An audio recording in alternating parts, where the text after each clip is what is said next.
With a city as filled with tourist attractions as Venice, it's hard to know where to begin. Perhaps the best way is to simply get lost for a few hours wandering through its enchanting little streets and passageways, strolling beside its canals, and finding its secret corners. At every turn, you'll see something worth remembering with a photo. No matter where this exploration takes you, it's easy to find your way back to Piazza San Marco and the Grand Canal. Most of the best sites you'll want to visit lie around these two landmarks. Beyond the 6 estuary neighborhoods of the city itself, you'll want to hop aboard a vaporetto to its islands Lido, Murano, Verano, and Torcello. Certainly Venice's best-known church, and one of the most easily recognized in the world, St. Mark's Basilica di San Marco, was originally the Doge's private chapel, decorated with Byzantine art treasures that are part of the booty brought back by Venetian ships after the fall of Constantinople. The gold-backed mosaic pictures above the doorways on the facade only hint at the mosaic artistry inside, where 4,240 square meters of gold mosaics cover the domes and walls. These set a distinctly Byzantine tone to its soaring interior, but you'll find treasures from other periods, including later mosaics designed by Titian and Tintoretto, names you'll encounter all over the city. The magnificent golden altarpiece, the Pala d'Oro, one of the finest in Europe, was begun by early 12th century artists, and centuries later, adorned with nearly 2,000 gems and precious stones. If you can tear your wise from this, the mosaic domes, and the multitude of richly decorated altars, glance down at the floor, a masterpiece of marble inlay. And take time to see the gold reliquaries and icons in the treasury. Read more exploring St. Mark's Basilica in Venice, a visitor's guide. The vast expanse of Venice's largest square is brought together and made to seem almost intimate by the elegant uniformity of its architecture on 3 sides. But more than its architectural grace, St. Mark's Square, Piazza San Marco, is loved as Venice's living room, the place everybody gathers, strolls, drinks coffee, stops to chat, meets friends and tour guides, or just passes through on the way to work or play. 3 sides are framed in arcades, beneath which are fashionable shops and even more fashionable café. The open end is bookmarked by the erratic, exotic curves, swirls, mosaics, and lacy stone filigree of St. Mark's Basilica. Above it towers the brick shaft of the Campanile. For overviews of this busy piazza, you can go to its top or to the top of the Torre dell'Orologio, where a pair of Moors strikes the hour. Visitors arriving in Venice once stepped ashore under the facade of this extraordinary palace. They couldn't have failed to be impressed, both by its size and the finesse of its architecture. If they were received inside by the Doges, the impression would only strengthen as they entered through the Porta della Carta, a perfect example of Venetian Gothic at its height, and ascended the monumental Scala dei Giganti and the gold-vaulted Scala d'Oro to be received in what many consider to be the palace's most beautiful chamber, Sala del Collegio. Even jaded 21st century travelers gasp in awe at the palace's grandeur and lavish decoration. You'll see works by all the Venetian greats, including Tintoretto, whose Paradise is the largest oil painting in the world.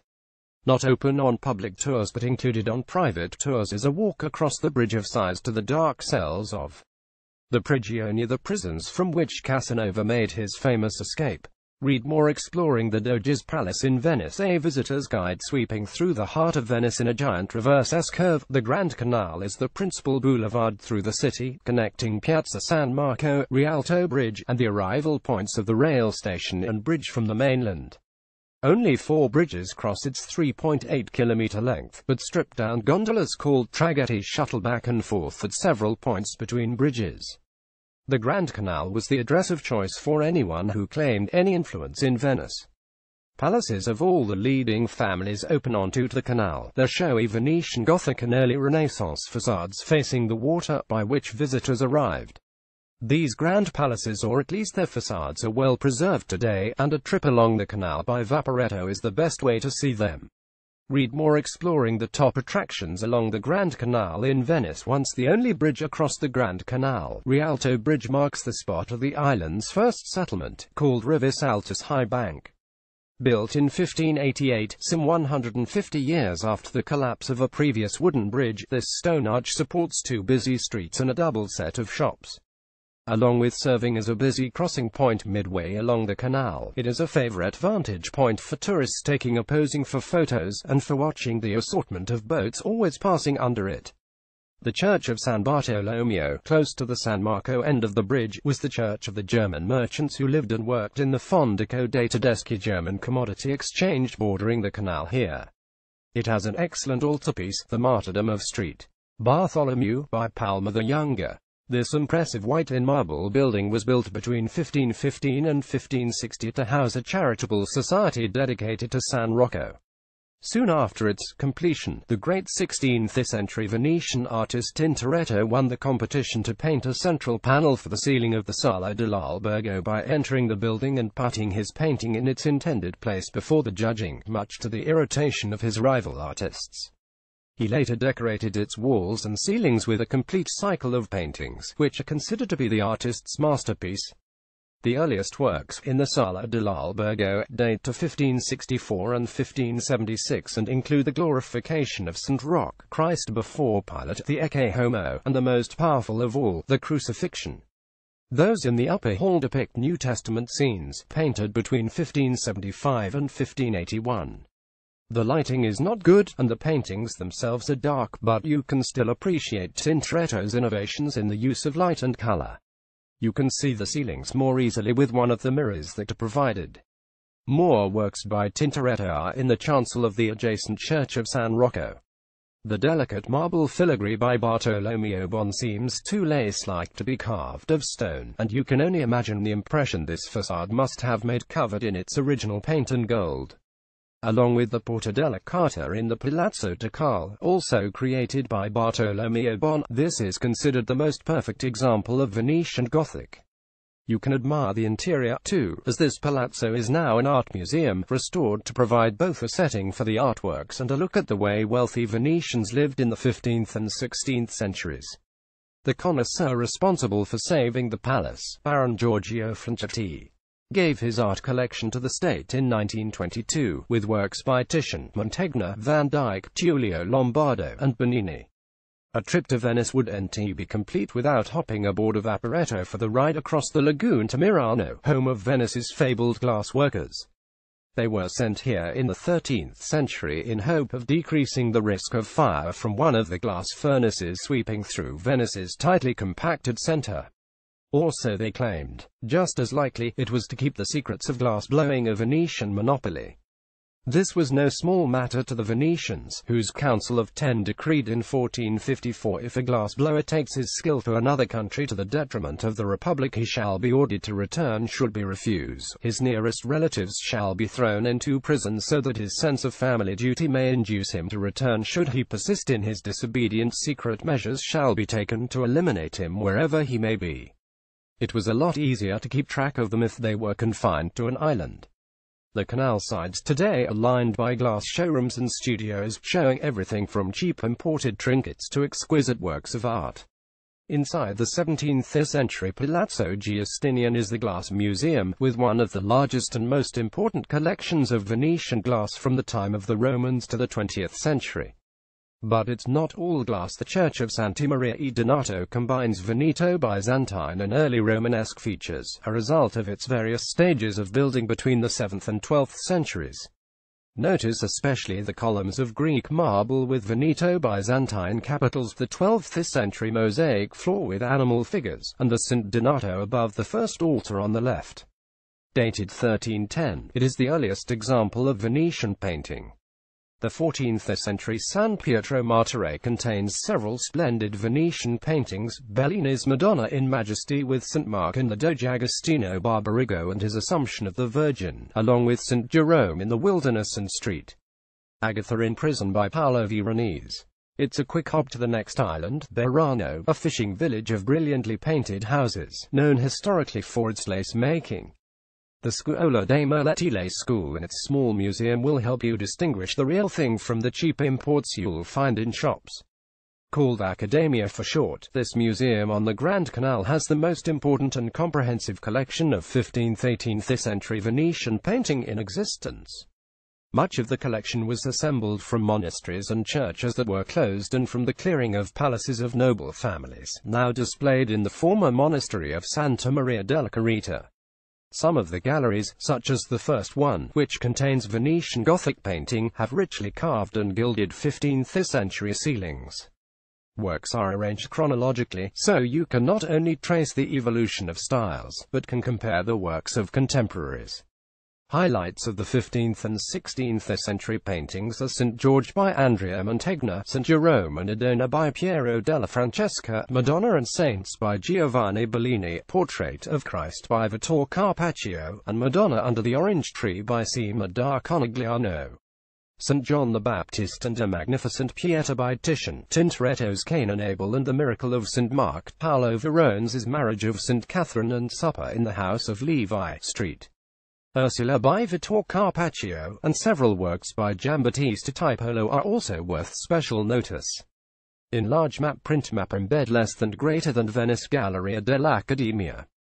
Map just as Ca d'Oro lets you glimpse into the life of the late Middle Ages. Palazzo Rezzonico gives a vivid picture of life here in the Baroque and Rococo periods, in the 18th century.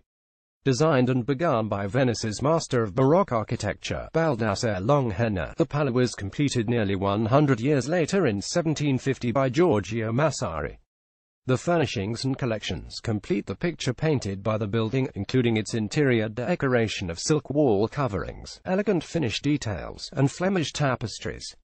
The costume collection highlights the importance of silk production in Venice from the late Middle Ages through the 18th century, when it was a major competitor with Lyon, France. Rigid technical regulations were enforced, resulting in some of the most beautiful silk fabrics ever made. So important was silk that even in times of war with the Turks, battle lines parted for the silk-laden ships to pass through. The museum details the importance of luxury goods, particularly clothing and fashion, for the Venetian economy in the 18th century, when brocades embellished with gold and silver thread produced here were treasured throughout Europe and the New World. This Gothic church was begun by the Franciscans about 1340 and finished with the completion of the facade, interior, and two chapels in the middle of the 15th century. Its impressive 14th-century campanile is the second highest in the city. Although the interior is in keeping with the simple, unadorned style of Franciscan churches, it contains a wealth of artistic treasures. In the right transept is an important wood statue of St. John the Baptist by Florentine sculptor Donatello, done in 1451. First chapel to the right of the sanctuary. In the sacristy is a triptych Madonna and Child enthroned with four saints by Giovanni Bellini. In the left transept, the statue of St. John the Baptist on the stoop of the Cappella Cornaro was created by the sculptor and master builder Jacopo Sansovino. The monk's choir is an outstanding example of the wood carving of Marco Cozzi, with reliefs of saints and Venetian scenes. And the sanctuary contains the tomb of two doges by Antonio Rizzo, and over the high altar is Titian's Assunta, painted between 1516 and 1518. The mausoleum of Titian in the south aisle was a gift from Ferdinand I of Austria, when he was king of Lombardy-Veneto. You can't help noticing the pyramidal mausoleum made by the students of the sculptor Antonio Canova in the north aisle, and opposite, the large monument to Titian, also by students of Canova. Beside the Cappella Emiliani, which has a fine mid-15th century polyptych with marble figures, is Madonna di Pesaro, completed in 1526 and one of Titian's most important works. Enlarge map print map embed less than greater than Venice Santa Maria Gloriosa dei Frari map Venice began on this outer island of Torcello, founded here as early as the 7th century, and by the 12th century, it was a flourishing commercial town. Of its palaces, churches, shipyards, and docks, only 2 churches and a handful of houses remain, dotted over the large island. You can get some idea of the importance of Torcello from its cathedral, dedicated in 639 to Santa Maria Assunta. It is considered the best remaining example of Venetian Byzantine architecture. It was reconstructed in 834 and 1008, and the portico and 2 lateral apses were added in the 9th century. Much of the building dates from the 11th century. The mosaics lining the interior are outstanding. The oldest of these are in the chapel to the right of the high altar, where 11th century angels carrying a medallion with The Lamb of God show a strong Byzantine influence. The fathers of the Church, Gregory, Martin, Ambrose, and Augustine, were added later, along with Christ in majesty between two archangels. The 12th century mosaics in the main apse and the Virgin and Child above a frieze of the 12 apostles surrounded by flowers are all on a gold background. The west wall is covered in tiers of a Byzantine mosaic of the Last Judgment from the late 12th or early 13th century. Along with the exquisitely detailed marble carvings on the rood screen, notice the 11th century mosaic floor in the pulpit, which was assembled in the 13th century from earlier fragments. Adjoining the cathedral is the little 11th century church of Santa Fosca on a pure Byzantine central plan with a portico. Your admission ticket includes the interesting little historical museum with artifacts from antiquity to 16th century. After the vast grandeur of St. Mark's and the soaring expanse of Frari, little Santa Maria dei Miracoli is like a fresh breeze, a masterpiece of early Renaissance architecture by Pietro Lombardo. This jewel box of pastel inlaid marble was built from 1481 to 1489 to enshrine a miraculous picture of the Virgin. Unlike Venice's other churches whose facades are embellished with architectural flourishes and statues, Lombardo used painstakingly matched colored marble to create delicate patterns of rosettes, circles, octagons, and crosses on the facade. The method continues inside, which heightens the effect of the golden domed ceiling rising above gray and coral marble walls. The nave is demarked from the chancel by an exquisite early Renaissance balustrade decorated with figures. It's no wonder that this is Venetians' favorite place to be married, as its interior is one of the most beautiful in the city. The long 12-kilometer strip of sand that separates the Venetian lagoon from the Adriatic Sea was Europe's first real beach resort, and in its heyday, at the turn of the 20th century, was Europe's most fashionable watering hole for royalty and the day's celebs. Today, the grand hotels where they repose still welcome guests and still own the beautiful fine sand beaches, although for a price you can share them with hotel guests. Public beaches are at the north end of the island, near the Church of San Niccolò, where relics of St. Nicholas are revered. After considerable controversy between Venice and Bari, which also claims the saint's relics, it has been established by an anatomical expert that both have an equal claim. About half the skeleton, including the skull, is in Bari and the other half in Lido. The cloisters are lovely, and in the church are paintings by both Palma the Elder and Younger. You can tour Lido on foot or a bicycle rented near the landing stage, where the 10-minute Motonave-Longa Vaporetto ride from St. Mark's deposits you. The island is filled with Art Nouveau villas and hotels. To see the villas, wander along some of the side streets. In August and September, the Lido is the venue for the International Film Festival, held in the Palazzo del Cinema. The Arsenal, the shipyard of the Venetian Republic, was the largest and busiest in the world until the end of the 17th century. From its founding in 1104, it was continuously expanded, until in its heyday, it employed as many as 16,000 workers.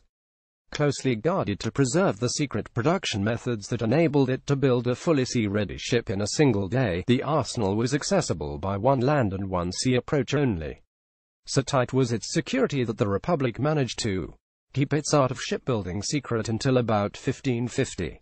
At its imposing land entrance is a Renaissance-style triumphal arch guarded by lions brought from Greece as booty after the reconquest of the Peloponnese in the 17th century. Of the two lions on the left, the larger one stood guard over the port of Piraeus while its fellow stood on the road from Athens to Eleusis. Adjacent to the shipyard is the Museum of Naval History, displaying impressive booty brought back from the numerous maritime wars of the Republic, along with fascinating collections that include votive paintings made on wood panels in thanks for rescues at sea.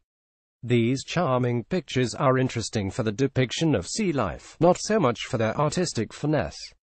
Models and artifacts relate to shipbuilding, the types of vessels afloat in the period that Venice was a sea power, and the Republic's strongholds throughout the Adriatic. A large model of the legendary ship of state Bucentauro, the Doge's sumptuous official galley, is especially interesting. While it's nice to stay close to St. Mark's Square, or between there and the Rialto, it's not essential for sightseeing. Attractions are all fairly close, and you'll have to walk between them anyway. Just as important is how close the hotel is to a Vaporetto stop on the Grand Canal. In addition to hotels near San Marco and San Zaccaria stops, consider those near Salute and Accademia stops in Dorsoduro. Here are some highly rated and convenient hotels in Venice. Luxury hotels only a few steps from the Salute stop and one stop from St. Mark's. Sia Maria Adele is a lush island of serenity near the Guggenheim Collection, with antiques furnished rooms and superb guest services. The Gritti Palace, a luxury collection hotel, was once the home of a Venetian doge, and its large, sumptuously appointed rooms, some with balconies, overlook the Grand Canal or a quiet piazza close to St. Mark's. Small, family-run Alponte Antico Hotel is also in a well-renovated palazzo whose terrace overlooks Rialto Bridge, a bit of a walk from the Vaporetto, but with cucinatura breakfasts. Mid-range hotels. Elegant and luxurious Hotel I Cavaliere di Venezia is also a walk from the Rialto stop, but well located near attractions. Londra Palace could hardly be better located, a 3-minute walk from St. Mark's at the San Zaccaria stop, with balconies overlooking the lagoon. Breakfast is included. The large rooms at NH Collection Venezia Palazzo Barocci overlook the Grand Canal at the San Angelo Vaporetto stop. Budget hotels with balconies on the Grand Canal and windows on the courtyard. Hotel Alponte Mocenigo is close to the Vaporetto at San Estiae, only 3 stops from the train station and 5 minutes from Rialto. Rio Venezia Hotel is just behind St. Mark's, a block off the Grand Canal. Also just steps from St. Mark's, Hotel Orion is on the shortest route to Rialto. Exploring the islands. A highlight for most travelers is a visit to the islands of Murano, Torcello, and Burano. The easiest way to explore these islands is on a 4.5-hour guided Murano, Burano, and Torcello half-day sightseeing tour, which includes motorboat transport to the islands, 30 to 40 minutes on each island, and a stop at a glass-blowing factory on Murano. Sightseeing and gondola rides. Venice is a little bit of a maze, and if you have limited time, taking a guided tour is a good idea. The Venice walking tour and gondola ride includes the best of both worlds, with an opportunity to learn the history of the sites as you wander the city and then relax and enjoy the scenery on a gondola ride. Alternatively, to just soak up some of the ambience, skip the walking piece and see the sights from the water on a 35-minute shared gondola ride while being serenaded on the Venice gondola ride and serenade. A third option, the skip the line Venice in one day, including boat tour, offers a 2-hour guided walking tour of the streets of Venice, a 1-hour water taxi cruise along the Grand Canal and smaller canals, and a skittle and ticket to St. Mark's Basilica hotels.